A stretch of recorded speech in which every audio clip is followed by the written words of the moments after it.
Ooh. So the weakling was a weapon all along. Look who finally showed their teeth.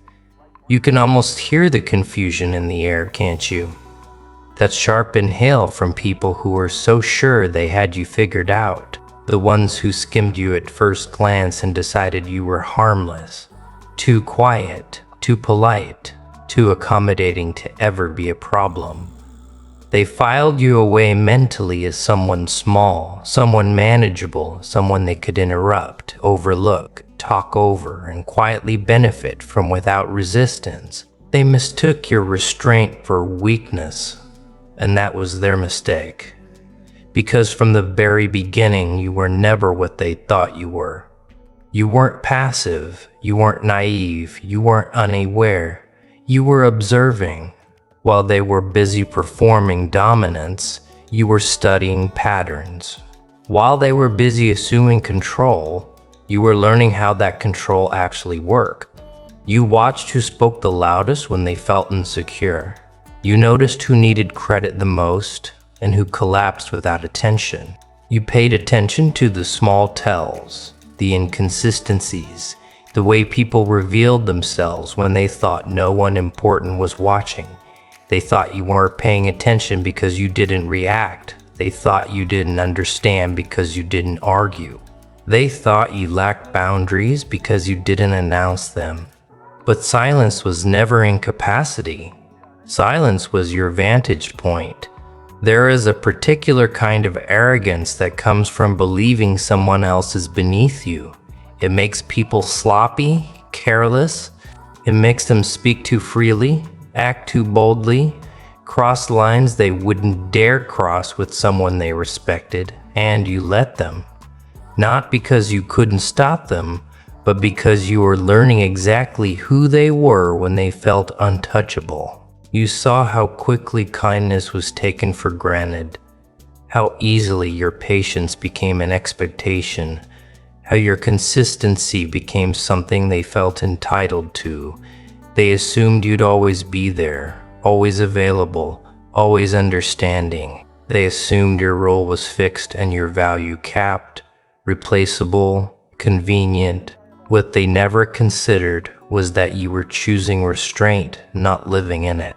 You weren't weak, you were controlled. You weren't small, you were compressed. You weren't disengaged, you were gathering information. And slowly, without ceremony, something began to change. It wasn't loud. There was no announcement, no dramatic confrontation, just subtle shifts that made the atmosphere around you feel different. You stopped filling silences that weren't yours to fill. You stopped correcting people who misunderstood you. You stopped chasing clarity from those committed to confusion. You stopped explaining your intentions to people who benefited from misinterpreting them. That's when the dynamic started to crack, because people who rely on control depend on predictability. They need reactions. They need emotional access. They need you to play the part they assigned you. And the moment you stop performing that role, they lost their footing. They felt it before they understood it. That unease, that sense that something they used to rely on was no longer available. You were still present, but no longer accessible. Still polite, but no longer pliable. Still calm, but no longer controllable. You didn't raise your voice. You lowered your tolerance. You didn't attack. You disengaged. You didn't demand respect. You removed access. And suddenly the same people who once dismissed you started paying closer attention. Conversation shifted when you entered the room. Assumptions had to be rechecked. The jokes landed differently.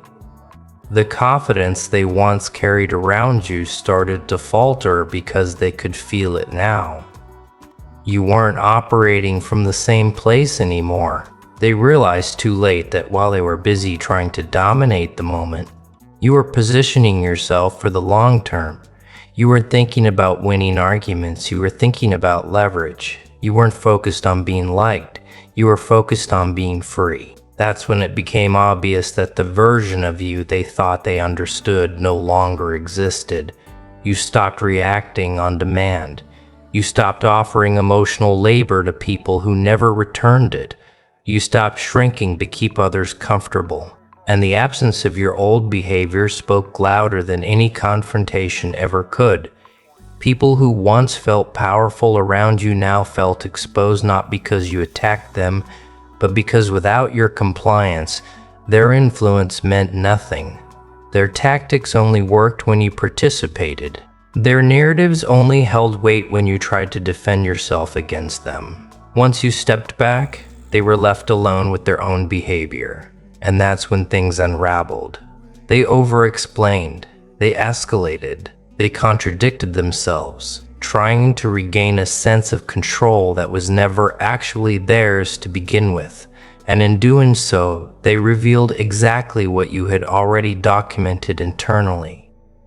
The insecurity, the ego, the dependence on dominance instead of substance. You didn't expose them. They exposed themselves. That's the part they still can't wrap their heads around. You didn't need revenge. You didn't need to retaliate. You didn't need to propitiate. You simply stopped feeding a system that required your silence, your patience, and your emotional availability to survive. And without that fuel, it collapsed. Your transformation wasn't dramatic. It was disciplined. It wasn't aggressive. It was deliberate.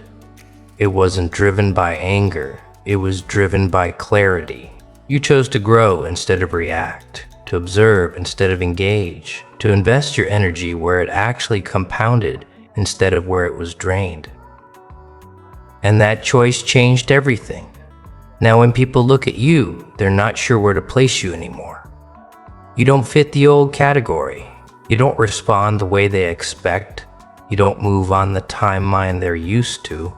You're no longer available for manipulation. And that unsettles people who built their confidence on being able to control others. They can feel that you're no longer playing the same game. And what makes it worse for them is that you didn't leave in a dramatic exit. You stayed just long enough to outgrow the dynamic entirely. Your silence became authority. Your distance became definition. Your consistency became credibility. And the more grounded you became, the more irrelevant their opinions grew.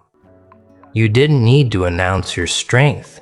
It revealed itself naturally the moment you stopped giving it away. And now the ones who once saw you as harmless are forced to confront a quiet truth they never anticipated. You're never weak. You are waiting, and what you've stepped into now isn't something they can interrupt, overlook, or take from you. It's something that continues to expand with or without their understanding. You didn't show your teeth to threaten. You showed them because you no longer needed to hide who you were. And the shift that caused hasn't finished unfolding yet. Because this isn't the end of the story. It's just the point where they finally realized they were never dealing with what they thought they were. And here's the part they still don't understand.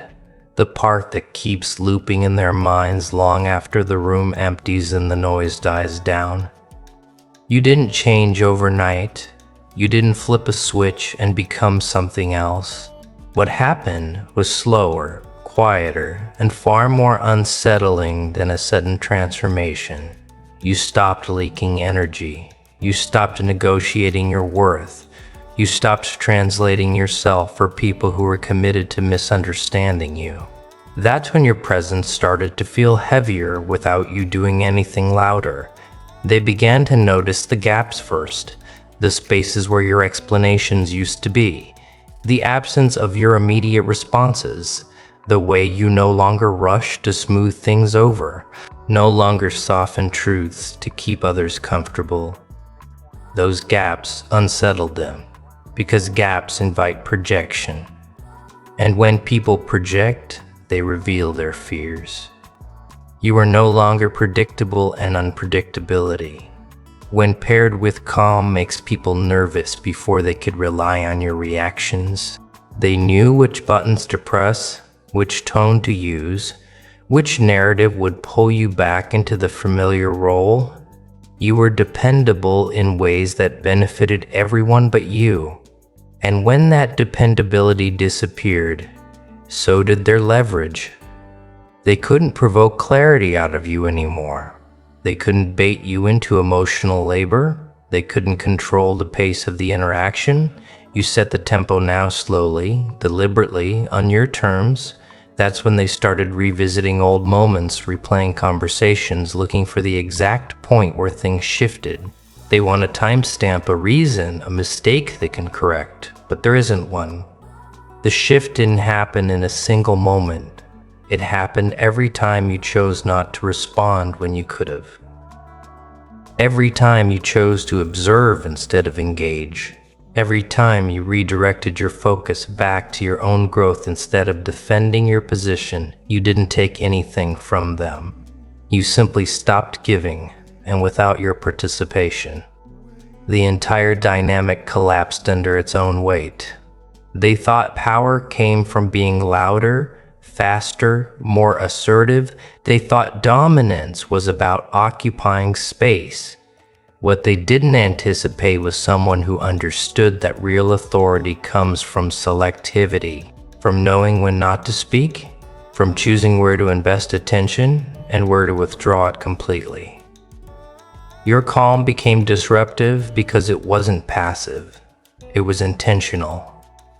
It said without words that you were no longer available for the roles they needed you to play. Here's the uncomfortable truth. They're circling around but haven't fully named yet. You didn't win by outperforming them. You won by outgrowing the environment that made their behavior effective in the first place. You stopped trying to be understood by people who benefited from misunderstanding you. You stopped competing in systems that rewarded noise over substance. You stopped proving yourself to audiences that had already decided how they wanted to see you. Instead, you built quietly, skill boundary by boundary, choice by choice. And while they were busy reacting to surface level shifts, you were restructuring your entire internal framework. You learned how to regulate your emotions instead of explaining them. You learned how to hold your ground without hardening your heart. You learned how to walk away without burning bridges, knowing that distance alone was enough. That kind of growth doesn't announce itself, but it changes everything it touches now. When they try to interact with you the old way, something feels off. The tactics don't land. The assumptions don't stick. The familiar scripts fail. They're speaking a language you no longer respond to. And that disorientation unsettles them more than open resistance ever could, because resistance gives them something to push against. Silence gives them nothing. They start questioning themselves. Not openly, not at first, but internally. They wonder why their words didn't carry the same weight, why their presence didn't command the same attention, why you didn't flinch. Why you didn't chase clarity or reassurance or approval. They tell themselves you've changed. And they're right, but not in the way they think. You didn't become colder. You became clearer. You didn't become distant. You became discerning. You didn't become hard. You became solid. And solidity doesn't need to prove itself. What really shifted the balance was your consistency. You didn't waver. You didn't oscillate between engagement and withdrawal. You didn't send mixed signals. You moved forward with the same quiet resolve day after day until your behavior rewrote the narrative without a single argument. People who once spoke over you now hesitate. People who once dismissed your ideas now listen more closely. People who once assumed access now realize they have none. Not because you announced a boundary, but because you embodied one. And boundaries that are embodied don't invite debate. They're left with a strange realization. The version of you they were comfortable controlling is gone. And the version that remains isn't interested in settling scores or correcting perceptions. You focused on alignment, on building a life that doesn't require constant self-translation, on choosing environments that recognize your value without needing to be convinced. That's what makes this irreversible. You didn't just change how you relate to them, you changed how you relate to yourself. And once that relationship stabilizes, external dynamics lose their grip. They may still talk about you, wonder about you, try to decode what happened, but those conversations no longer reach you. They happen outside your field of concern, like distant echoes from a room you've already left. You're not hiding, you're not avoiding. You're simply no longer available for narratives that don't align with who you've become. And here's the part that lands the hardest for them. You didn't need to dominate to dismantle the dynamic. You didn't need to expose anyone. You didn't need to raise your voice or lower your standards. You let time, consistency, and clarity do the work. Your growth made the old games obsolete. That's why they feel smaller around you now. Not because you're trying to make them feel that way, but because your presence highlights the difference between performance and substance, between control and confidence, between noise and direction. You didn't show your teeth to threaten. You showed them because you no longer needed to keep them hidden to survive. And once they saw that, they realized something they can't undo. You're no longer someone they can shape, manage, or define. You're moving forward with intention now, with selectivity, with a sense of direction that doesn't require permission. And that trajectory, once established, doesn't loop back. They're left standing at the edge of a dynamic that no longer exists, trying to figure out how they lost control without ever being confronted. And you're already several steps ahead, not because you're chasing distance from them, but because you're moving towards something that demands your full attention. This isn't closure, it's progression. And what comes next will make the version of you they underestimated feel like a distant memory, even to you. Lord, Lord, Lord, Lord. Did you hear it? Oh God, I'm okay. Lord, Lord, Lord. Give it all.